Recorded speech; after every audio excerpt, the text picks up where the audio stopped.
میٹھے میٹھے اسلامی بھائیوں کی بہت ساری باتیں ہیں جو آج میں آپ لوگوں کے سامنے رکھ رہا ہوں۔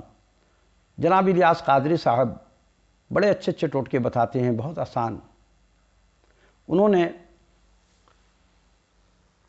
ان سے کسی نے پوچھا گھر میں برکت آنے کا کیا طریقہ ہے، تو محترم جناب الیاس قادری صاحب رحمۃ اللہ تعالی علیہ اور دامم برکاتہ، انہوں نے عرض کیا کہ دلہن جب گھر پہ آئے تو دلہن کا پاؤں دھو کر کے جو پانی آئے گا وہ پانی کو پورے گھر میں چھینٹ دیجئے دیواروں پر، بس گھر میں برکت آ جائے گی۔ اب بتائیے، یہ اللہ کے ولی ہیں، اور اللہ کے ولی بتا کیا رہے ہیں؟ بتانا تو یہ چاہیے کہ نماز قائم کرو، اس کے اندر 5 وقت کی نماز میں سبحان اللہ، الحمدللہ، اللہ اکبر اور استغفر اللہ، اس کا ورد کرو، حسبنا اللہ ونعم الوکیل یہ پڑھو، سورہ یاسین روزانہ 1 مرتبہ پڑھ لیا کرو، آپ کے گھر میں برکت ہی برکت ہوگی۔ یہ بتانے کے بجائے دلہن کا پاؤں دھلوا رہے ہیں۔ اور اب ہوگا یہ کہ جن کے گھر میں برکت نہیں ہے، تنگ دستی ہے، مفلسی ہے، پریشانی ہے، تو چھوٹے چھوٹے بچے بھی ہیں آپ کے گھر میں 12-15 سال کے، ان کی شادی کر دیجئے، دلہن کا پاؤں دھو کر کے گھر میں چھٹے ماریے، کیونکہ سب کے گھر میں تو دلہن آتی نہیں ہے، تو پھر بچوں کی شادی کرنی پڑے گی نا جلدی، ورنہ 15-30 سال کی عمر میں شادی کریں گے تو 15 سال تک کیا آپ تکلیف کی زندگی گزاریں گے؟ بھائی دلہن لے آئیے 15 سال کے بچے کے لیے اور پاؤں کا چھٹا مار دیجیے، سب مسئلہ حل ہو جائے گا۔ یہ میٹھے میٹھے اسلامی بھائی جو ہیں ایسے ایسے ٹوٹکے بتاتے ہیں۔ اور اسی طرح سے انہوں نے یہ بھی کہا کہ مسواک، اگر بواسیر کا علاج انہوں نے بڑا اچھا بتا دیا کہ مسواک کریں تو مٹھی سے پکڑ کر کے کریں، اتنا زور لگائیں کہ آپ کے سارے دانت نیچے آ جائیں، ٹھیک ہے، اور بواسیر کی بیماری ختم ہو جائے گی۔ بھائی بہت عظیم سنت ہے مسواک کرنا، ہر مسلمان کو 5 وقت نماز کے وضو کے دوران میں یہ مسواک کرنا چاہیے، اور ویسے بھی کرتے رہنا چاہیے۔ اگر آپ نماز باہر ہیں کہیں تو گھر آ کر کے کیجئے، بیٹھ کر کے 2-4 منٹ آہستہ آہستہ کر لیجئے، یہ سنت ہے۔ لیکن اب مٹھی سے پکڑ کر کے زور لگانا یہ کچھ عجیب بات ہے۔ یہ میٹھے میٹھے بھائی لوگ یہ سارا مشورہ دیتے ہیں۔ اسی طریقے سے یہ میٹھے میٹھے اسلامی بھائی ایک اور فارمولہ بتا رہے تھے کہ روزے کی حالت میں استنجا پہ جب آپ جائیں تو ٹوائلٹ میں پانی کا استعمال بڑے احتیاط سے کیجئے، سانس روک کر کے کیجئے، تاکہ پانی آپ کے پیٹ میں داخل نہ ہو جائے، ورنہ وضو ٹوٹ جائے گا۔ اب یہ جو ہے بھول گئے کہ دیکھیے اوپر سے تو پانی آئے گا، منہ کا پانی آپ پئیں گے، پانی تو پیٹ میں جاتا ہے نا نیچے، تو پیٹ کہاں ہے؟ آپ کے منہ سے نیچے ہے، نیچے آ گیا، لیکن نیچے سے پانی اوپر چڑھے گا، یہ لوجک تو سمجھ میں نہیں آتی، یہ تو کوئی سائنس نہیں ہے، لیکن ان کے بابا نے ان کو بتایا ہے کہ وہ پانی اندر چلا جائے گا اور روزہ ٹوٹ بھی جائے گا۔ اور استنجا میں جب بیٹھیں تو سانس کو روک کر کے بیٹھیں، اور پھر یہ بھی کہا کہ روزہ میں سانس جب آپ لیں تو روک روک کر کے لیں، آہستہ آہستہ لیں۔ عجیب لوجک ہے، یعنی کہ لوگوں کو روزہ رکھنے پر بھی شک میں مبتلا کرنا کہ ہر آدمی روزہ رکھے گا، بولے گا میں تو سانس زور، بھائی وہ کام کر رہا ہے روزے کی حالت میں، وہ سانس کو روک روک کر کے کیسے کیا کرے گا؟ سانس پہ دھیان رکھے گا یا کام میں دھیان رکھے گا؟ بتائیے۔ عورت کھانا بنا رہی ہوگی، افطار کا سحری کا انتظام کر رہی ہے، کہ وہ سانس پہ دھیان رکھے گی کہ میرا سانس کس طریقے سے مجھے لینا ہے روک روک کر کے؟ یہ کیا بتا رہے ہیں دین؟ تو یہ ہمارے میٹھے میٹھے اسلامی بھائی لوگ اس طریقے کی باتیں کر کر کے لوگوں کو پتہ نہیں ان کا کیا مقصد ہے۔ جس بات سے لوگ اتفاق نہیں کرتے پھر ان کو کہتے ہیں تو ان کے جو فالوورز ہیں وہ گالیاں دیتے ہیں، اور انہوں نے ان کو ٹرینڈ کیا ہوا ہے کہ گالی بکو جتنا بھی، کیونکہ میرے خلاف جو بولے گا اس کا مطلب وہ دیوبندی ہے یا وہ وہابی ہے۔ تو یعنی کہ اس کی ٹریڈ مارک یہی ہے کہ جس نے بھی ان کی مخالفت کی وہ وہابی ہو گیا یا دیوبندی ہے۔ تو دیوبندی اور وہابی کو گالی دینا ان کی کتاب میں عبادت ہے، ثواب ہے۔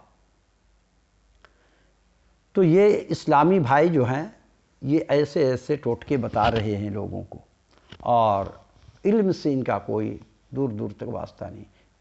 عالم دین جو ہوتے ہیں ان کے پاس اگر کوئی جا کر کے یہ کہے کہ میرے اوپر یہ مصیبت آ گئی ہے، تو عالم کبھی آپ کو ٹوٹکے نہیں بتائے گا۔ وہ آپ کو کیا کہے گا بتائیے؟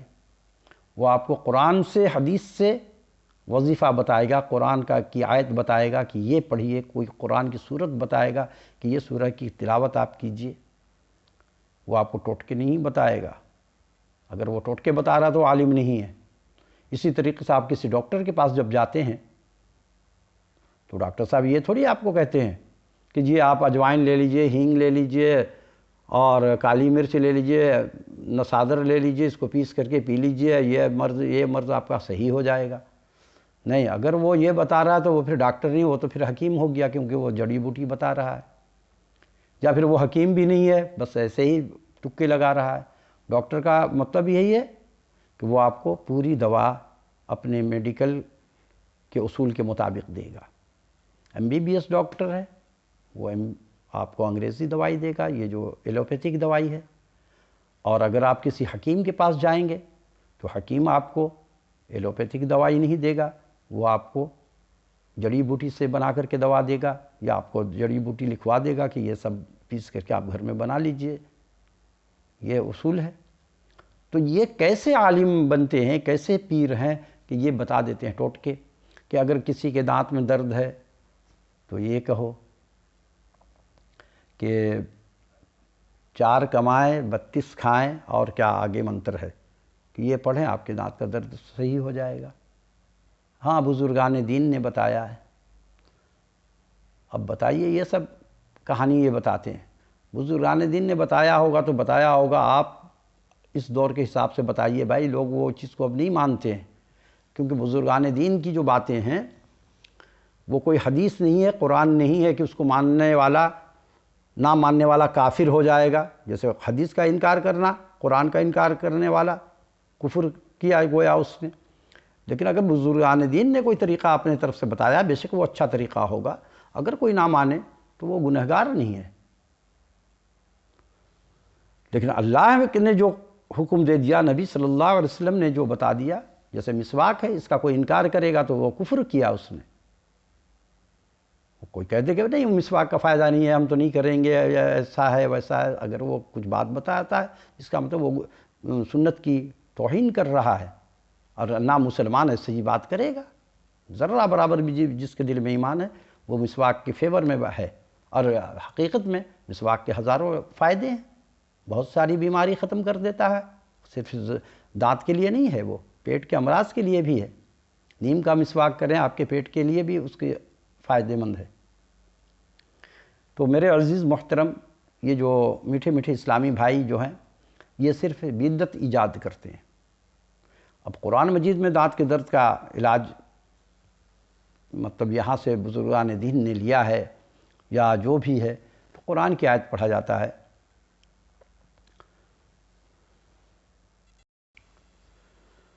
تو جو بھی ولی اللہ ہیں، جو بھی عالم دین ہیں، وہ آپ کو ہر مرض کے لیے کوئی نہ کوئی آیت ہے جو پڑھنے سے اللہ رب العالمین شفا دیتے ہیں۔ تو قرآن میں شفا ہے۔ لیکن یہ جو ٹوٹکے بتائے جاتے ہیں تو یہ جہالت کے دور میں لوگ یہ سب کرتے تھے، جیسے نظر اتارنے کا بھی ایک ٹوٹکا میں نے دیکھا ہے لوگوں کو کرتے ہوئے، اور انہیں شفا ہو جاتی ہے۔ کیا کہ وہ مرچ لے کر کے اور بچے پہ اس طریقے سے وارتے ہیں، اور کیا کیا عورتیں منتر کو اپنے زبان سے بول کے اور اس کو چولہے میں جلا دیتی ہیں مرچ کو۔ تو اب یہ جائز ناجائز کا فیصلہ تو مفتی اعظم کریں گے، لیکن مسلمان کو یہ سب چیز سے دور رہنا چاہیے۔ قرآن سے مدد مانگنی چاہیے، اللہ سے مدد مانگنی چاہیے، کیونکہ قرآن میں شفا ہے، اور جب قرآن سے ہم دور ہو جائیں گے تو اللہ ہم سے دور ہو جائے گا۔ ہمیں قرآن سے کو مضبوطی سے پکڑ لینا چاہیے۔ اور جہاں تک بات ہے کہ جیسے کہ نظر اتاری جاتی ہے، تو بچوں کو اکثر نظر بچوں پہ زیادہ ہو جاتا ہے، اکثر تو بچے رونا دھونا شروع کر دیتے ہیں، کھاتے پیتے نہیں ہیں، تو ماں کو پتہ چل جاتا ہے کہ بچہ آج اس کی کیفیت بدلی ہوئی ہے، تو اس کا مطلب اس کو نظر کسی کی لگ گئی ہے، کیونکہ بچوں کو لوگ بڑے پیار سے دیکھتے ہیں تو نظر لگ جاتی ہے، اور نظر حقیقت ہے۔ تو آپ قرآن مجید کی یہ آیت کو پڑھ لیجئے۔ وَإِن يَكَادُ